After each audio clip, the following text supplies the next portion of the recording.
আল্লাহ রাসূল আমার হাত ধরলেন। আল্লাহ রাসূল আবু হুরায়রা রাদিয়াল্লাহু তাআলা আনহু এর হাত ধরে বলছেন এবং তিনি বললেন ফাইদ্দা খামসা, পাঁচটি বিষয়ে তাকে নসিহত করেছেন, উপদেশ দিয়েছেন। আবু হুরায়রা, তুমি এই পাঁচটি বিষয়কে তুমি আমল করো, অথবা এমন ব্যক্তিকে শিখিয়ে দাও যে ব্যক্তি তোমার পরেও আমলগুলো করবে। কি আমল? এক নম্বর বলছে ইত্তাকিল মাহারিম তাকুন আ'বুদান নাস। হে আবু হুরায়রা, তুমি কি করো? ইত্তাকিল মাহারিম, তুমি হারাম থেকে বিরত থাকো। তাকুন আ'বুদান নাস, তুমি তখন মানুষদের মধ্যে উত্তম ব্যক্তি হবে।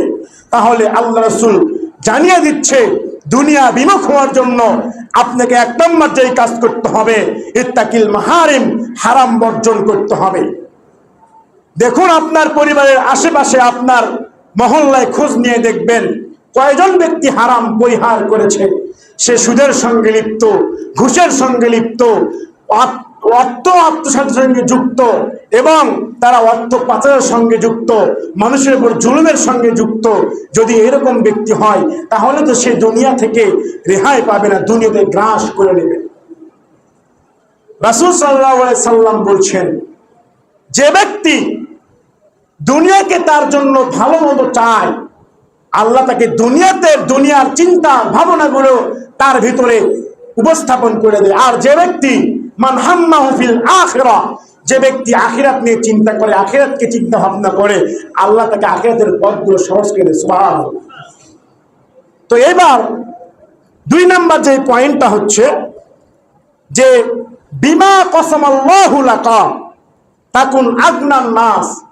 হে আবু হুরায়রা, দুই নম্বর উপদেশ তোমার জন্য, যে আল্লাহ তোমার জন্য তাকদীরে যেটা লিখে রেখেছে এটাতে তুমি সন্তুষ্ট থাকবে। আপনি মনে করছেন আল্লাহ আমারে 10তলা বিল্ডিং এর মালিক বানানো না, কিন্তু আমি থাকি টিন সেট ঘরে। আল্লাহ আমার 10টা সন্তান দিল, আমার দিল একটা। শুনে রাখুন, আপনার আমার তাকদীরে জন্মের 50,000 বছর পূর্বে যে তাকদীর লেখা হয়েছে, আপনি দুনিয়াতে এসে কয় টাকার মালিক হবেন, আপনি কোন রিজিক ভক্ষণ করবেন, আপনি কোথায় মৃত্যুবরণ করবেন, কোথায় জন্মগ্রহণ করবেন, এই প্রত্যেকটা বিষয় আপনার আমার জন্মের পূর্বে লেখা হয়েছে। অতএব আপনার আমার তাকদীরে যেটা ঘটে যাবে, ঘটে যাওয়ার পরে আফসোস না করে আপনাকে ধৈর্য ধারণ করতে হবে। আপনি ব্যবসায় লস খেয়েছেন 10 লক্ষ টাকা, আপনি ব্যবসায় লস খেয়েছেন 5 লক্ষ টাকা, আপনি মনে করছেন হায় আমার কি হয়ে গেল, হায় আফসোস, যদি আমি এটা না করতাম। আপনার ব্যবসায় লস হবে, এটা আল্লাহ উপর থেকে লিখে দিয়েছে। আবার অন্য সময় আপনার ব্যবসায় আবার 20 লক্ষ টাকা লাভ হয়ে গিয়েছে, তখন তো আপনি খুশি, তখন তো আর বলেন না আল্লাহ এটা কেন করল। অতএব আপনাকে দুনিয়ার মহব্বত ত্যাগ করতে হলে 2 নম্বর যে পয়েন্ট কাজ করতে হবে, আপনার তাকদীরে যা ঘটে যাবে এই ব্যাপারে আপনাকে সন্তুষ্ট থাকতে হবে।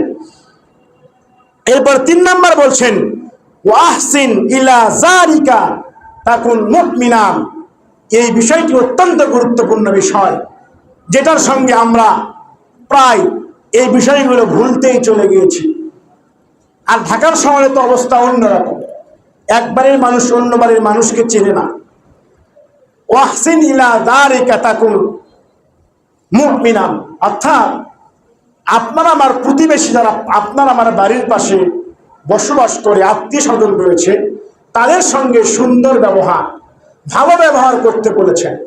কিন্তু আজকে আমাদের আত্মীয়র সঙ্গে ভাই ভাইয়ের সঙ্গে সম্পর্ক নেই, এবং ছেলের মায়ের সঙ্গে সম্পর্ক নেই। ছেলে প্রেম করেছে, একটা মাইয়া নিয়ে পালিয়ে গিয়েছে, বিবাহ করেছে, তার কথা শোনে ওঠে আর বসে, মাকে মার খোঁজ খবর নেয় না। এরকম অসংখ্য কাপুরুষ সন্তান রয়েছে যারা মার খোঁজ খবর নেয়। তোমরা কিসের মুসলমান, তোমরা কিসের মুমিন? যে তার মার সঙ্গে সম্পর্ক রাখে না, বাবার সঙ্গে সম্পর্ক রাখে না, যে তার ভাইয়ের সঙ্গে সম্পর্ক রাখে না, যে তার প্রতিবেশীর সঙ্গে সম্পর্ক রাখে না, কিসের মুসলিম, কিসের মুমিন? অতএব যদি ভালো ব্যবহার করতে না পারেন, নারী হন পুরুষ হন, আপনি মুসলিম মুমিন হতে পারবেন না। এই জন্য রাসূলুল্লাহ বলেছেন যে যখন নারীরা যখন তরকারি রান্না করে, তখন ওই তরকারির একটু ঝোল বেশি দেয়, যেন ওই ঝোল থেকে কিছু তার প্রতিবেশীকে দিতে পারে। কিন্তু এই মহব্বত, এই মায়া আমাদের ভিতরে নেই। কারণ একটাই, দুনিয়ার মহব্বত। আমি ওকে দিতে যাবো কেন? আমার কি লাগে, কি হয়, আমার কিছু হয় না, আমার কি উপকারে আসবে? আপনি মনে করবেন সে আপনার ক্ষতি করেছে। হ্যাঁ, আপনি মানুষের উপকার করবেন, আপনার মানুষ ক্ষতি করবে, এটাই বাস্তবতা। এটা মেনে নিয়েও আপনাকে মানুষের উপকার করতে হবে। এরপরে দেখুন 4 নম্বর যে বিষয়টি বলছিলাম, মা তুহিব্বুলি নাফসিকা তাকুন মুসলিমা।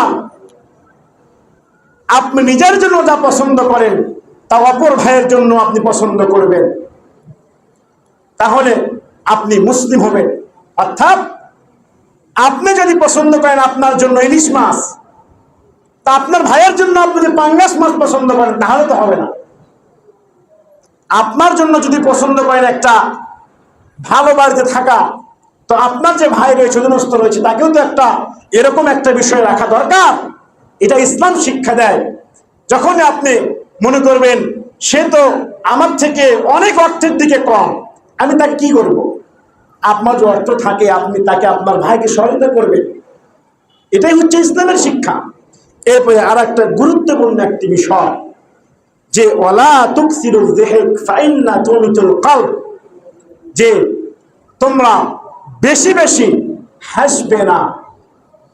ফাইন্না তুকসিরুল যিকরা তুকসিরুল যিহকে তুমিতুল কলব, কেননা অন্তরটাকে, এই হাসিটা অন্তরকে মেরে ফেলে। বেশি বেশি হাসা যাবে না।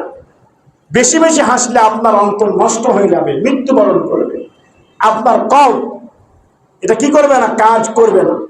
তাহলে আমরা এই হাদিস থেকে, আবু হুরায়রা রাদিয়াল্লাহু আনহু থেকে 5টি উপদেশ পেলাম দুনিয়া থেকে বাঁচার জন্য। 1 নম্বর উপদেশ, যে আপনাকে হারাম বর্জন করতে হবে, 1। 2 নম্বর হচ্ছে আপনাকে আপনার তাকদীরে যেটা ঘটবে এটা মেনে নিতে হবে। 3 নম্বর, আপনার প্রতিবেশীর সঙ্গে ভালো ব্যবহার করতে হবে।